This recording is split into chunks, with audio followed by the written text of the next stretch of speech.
Hi, welcome to Future Technos. If you're into photography, especially sports or wildlife, you probably know the value of a good crop sensor camera. And if you've ever looked at Nikon's lineup and thought, where's the spiritual successor to the D500, you're not alone. That question is at the heart of a new wave of rumors that are taking over the camera world. The camera in question? The Nikon Z90. This one's shaping up to be something very special. Possibly the best APS-C mirrorless camera Nikon has ever made. And maybe even a worthy rival to Canon's popular EOS R7. Now, let's talk about this baby Z9 nickname that keeps popping up. It's been thrown around a lot lately, and honestly, it's starting to get a little confusing. First, the Z8 was called the baby Z9, and now the Z90 is getting the same title. Are we witnessing a full Nikon family tree unfolding before our eyes? Maybe. But jokes aside, the nickname tells us something important. It shows that people are expecting the Z90 to bring serious performance to the APS-C mirrorless category. This isn't just some budget camera for beginners. This might be a true high-end tool for serious work. According to leaks, the Nikon Z90 could feature a 33-megapixel DX format sensor. That's a clear shot across the bow at Canon's 32.5-megapixel EOS R7. Nikon seems to be saying, we'll go just a little further. That half a megapixel may not change your life, but it does mean Nikon is serious about image quality in the crop sensor space. It also makes the Z90 one of the highest resolution DX cameras ever made. For wildlife shooters and sports photographers, that extra reach from the crop sensor, combined with high resolution, could be a dream combo. Imagine being on a safari, watching a cheetah sprint across the plain. You aim, shoot, and capture every detail with that extra crop reach. Or maybe you're just in your backyard, snapping shots of birds in flight or squirrels on the fence.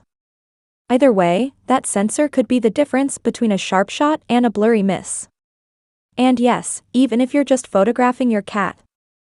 As it stretches in a sunbeam, this kind of power gives your everyday moments a whole new look. But the Z90 isn't just about stills. Nikon seems to be targeting hybrid shooters too. The Z90 is rumored to shoot 4K at 60 frames per second, possibly with full sensor oversampling. That means crisp, detailed video with no corners cut. It's the kind of quality that's perfect for YouTubers, content creators, and anyone wanting clean footage without shelling out for a full-frame camera. And then there's slow motion. Rumors hint at 120p, or even 180p, in full HD. That's a lot of frames. Enough to turn a falling water droplet into a cinematic sequence. Slow-mo lovers are going to have a blast with this one. It opens the door to storytelling that's more creative and expressive without having to stretch your budget. On the speed front, it seems Nikon is also stepping up. The Z90 could shoot at 15 frames per second using the mechanical shutter, or potentially 30 frames per second using an electronic shutter. That kind of burst speed is great for capturing action, whether it's sports, wildlife, or just your dog mid-yawn. If you've ever tried to catch the perfect moment during a fast-moving scene, you know how important that burst rate can be. Now let's talk stabilization. One of the most exciting rumors is that the Z90 will have in-body image stabilization, also known as IBIS. And not just any IBIS, this one's expected to offer up to 6 stops of stabilization. That's huge. If you've got slightly shaky hands or you're shooting in low light without a tripod, that stabilization gives you a big safety net. And here's something interesting, Canon's EOS R7, one of the Z90's main competitors, doesn't have in-body stabilization. That gives Nikon a big advantage in handheld shooting situations. One thing people are curious about is the screen. The Z90 will likely feature a 3.2-inch tilting touchscreen rather than a fully articulating flip-out screen. Now, this might divide opinions. Some creators prefer flip-out screens for vlogging or shooting at awkward angles. Others love the simplicity and stability of a tilting screen. Nikon seems to be choosing reliability over flexibility here. It may not make vloggers happy, but for photographers, a tilting screen is often easier to work with, especially for shooting at low or high angles. Moving on to storage, the Z90 is expected to include dual card slots, one for CF Express Type B and another for SD cards. That's a pretty smart choice. It gives you blazing fast performance with the CF Express slot, but also keeps things affordable and flexible with SD. Whether you're shooting raw stills or high bitrate video, this setup gives you options. You can separate stills and video. Use one for backup, or just switch between them as needed. It's a pro-level feature, and it shows Nikon is building the Z90 with serious shooters in mind. Now here's the million-dollar question, will it have a stacked sensor? A stacked sensor brings faster readout, better rolling shutter performance, and overall better responsiveness. It would make the Z90 feel more like a high-end flagship than a mid-range crop sensor camera. But stacked sensors are expensive. Including: one could push the price into full-frame territory. Nikon may decide to skip it to keep the Z90 more affordable. If that's the case, the camera could still be very capable, it just might not hit the extreme performance levels of cameras like the Z9. Still, even without a stacked sensor, there's a lot of potential here.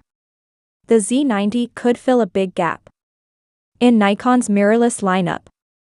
Right now, Nikon has great full-frame options with the Z6, Z7, Z8, and Z9. But in the APS-C space, they haven't had a proper flagship mirrorless camera. The Z50 and ZFC are fine, but they don't offer the speed and features that pro-level users need. The Z90 could change that. It could be Nikon's first real APS-C mirrorless camera aimed at professionals and advanced enthusiasts. That's why people are getting excited. The Z90 isn't just a new camera. It represents a shift. A return to serious APS-C performance from a company known for legendary DSLRs like the D500. If the specs and rumors hold true, the Z90 could be one of the best cameras of 2025, not just for Nikon users, but for the whole crop sensor market. Whether you're shooting wildlife, sports, action, or video, this camera seems like it'll have the tools you need. And even if you're just someone who wants amazing quality without jumping into full frame, the Z90 looks like it could be a fantastic option. The performance, the sensor, the burst rate, the video features, they all point to a camera that's built to deliver. Of course, we'll have to wait for the official launch to know for sure. But one thing is clear, Nikon is listening to what users want. They're not just releasing a safe update. They're aiming to make something bold. Something powerful. Something that brings the best of the Z9 and Z8, but in a smaller, more affordable body.